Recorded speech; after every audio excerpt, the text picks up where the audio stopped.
I'm a civil engineer who loves Disney, and what I'm about to tell you is pretty boring. No, sorry, it's not dull, it's literally about borings. This is a boring.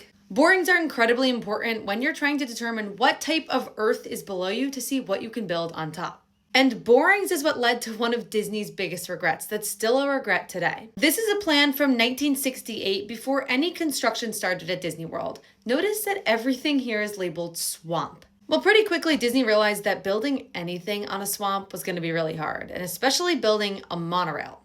And so they published a monorail beamway site investigation report that I got my hands on and thoroughly read. And what this report showed was that Disney took boring samples of the soil in a million spots all around their planned monorail track. By the Asian resort, one of the resorts Disney was going to build that never happened. By the Polynesian resort, Magic Kingdom, the TTC, the Contemporary, and the Venetian resort, the topic of today's video. What about the Venetian resort? Well, in the beginning days of Walt Disney World, they actually advertised that 5 monorail resorts were going to be coming to Walt Disney World. That was Contemporary, Polynesian, Asian, Persian, and Venetian. The Venetian resort was going to be focused obviously around the idea of Venice, and it was going to be pretty cool. The planned site for it was right between the TTC and the Contemporary on this big piece of land. And so before they built the Venetian resort, they did borings.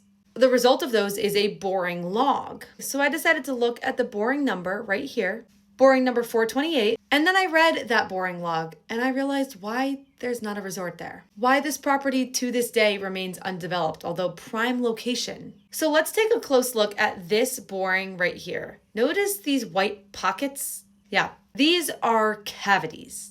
And these lines in between those cavities, these are really unstable soil. Between cavities that they would have to fill to build on and also the unstable soil, building anything on this property would be really expensive. They already ran into that when they built the monorail here, and even more so at the Venetian resort site. And so just like the Persian resort, which was scrapped for some pretty crazy reasons, the Asian resort, which was scrapped because Michael Eisner didn't want an Asian resort apparently, the Venetian resort has never come to be. And that's my boring topic for you today.